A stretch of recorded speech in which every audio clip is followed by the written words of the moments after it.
Cool.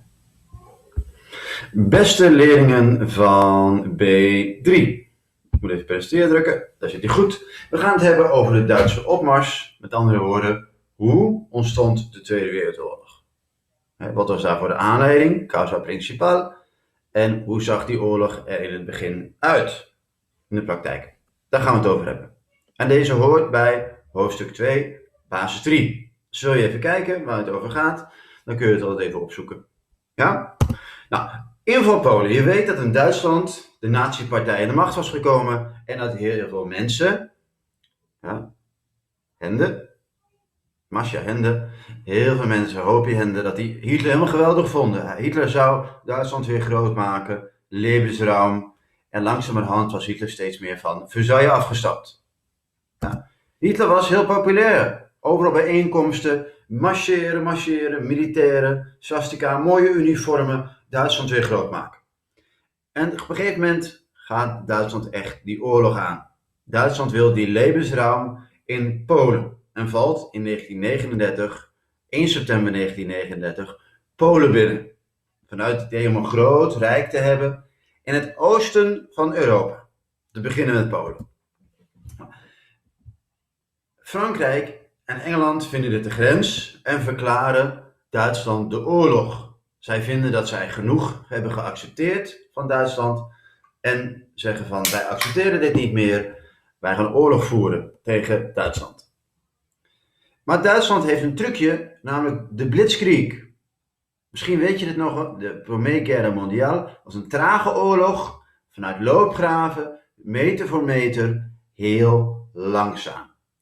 En de Blitzkrieg, blitz is van een bliksem, dus bliksemoorlog, lightning war, betekent dat je van alle snelheid die je had, tanks, jeeps, vliegtuigen, om zo snel mogelijk een land in te nemen, met name de hoofdstad te veroveren. Dus een snelle oorlog, met bombardementen, tanks, om zo snel mogelijk de hoofdstad in te nemen en zo een land tot overgave te dwingen. Nou, de inval in Polen vormt de causa principal, oftewel de aanleiding. Proost. En die aanleiding is dat Duitsland te ver ging, Polen binnenviel. Frankrijk en Engeland hadden een verdrag met Polen, bondgenootschappen, en zeiden van we gaan het niet accepteren, we gaan nu de oorlog verklaren aan Frankrijk en Engeland. Frankrijk en Engeland, verklaarden de oorlog nu aan Duitsland. Omdat Duitsland te ver ging, een bepaalde limité, een grens had bereikt. En dit vormde dus de aanleiding, causa principal, voor de Seconde Guerra Mondiale. Nou, we gaan verder. Die Blitzkrieg in Frankrijk, die ging ook verder. Stap voor stap. Frankrijk wordt binnengevallen in 1940, mei 1940 als ik het goed heb. In Nederland en later ook Frankrijk. En later ook Nederland, België en Frankrijk worden binnengevallen. Zo rond mei 1940. Ja. En dat zag er ongeveer zo uit.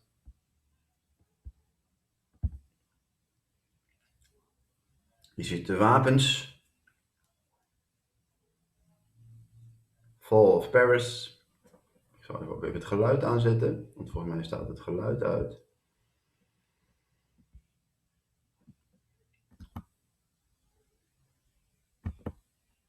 Het geluid staat zelfs uit. Nou, ik laat het geluid aan. Zo, dat heb ik even aangepast. En ik laat even een filmpje zien.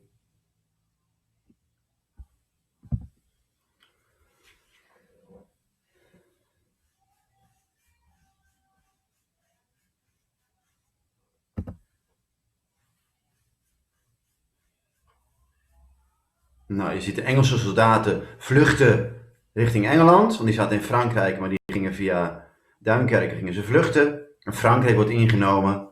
De Duitse soldaten marcheren Frankrijk in. Heel veel soldaten marcheren Frankrijk in. Je ziet sommige mensen ook overstuur, dat ze helemaal opzet zijn. Nou, hier gaan we zo meteen verder met de Blitzkrieg in Frankrijk. Deze man is ook helemaal overstuur. Heel veel soldaten in Parijs, in de Fall of Paris. Nou, hier gaan we zo meteen verder. Heb je vragen? Zet ze hieronder, pregunta. Dan zal ik daar direct op reageren.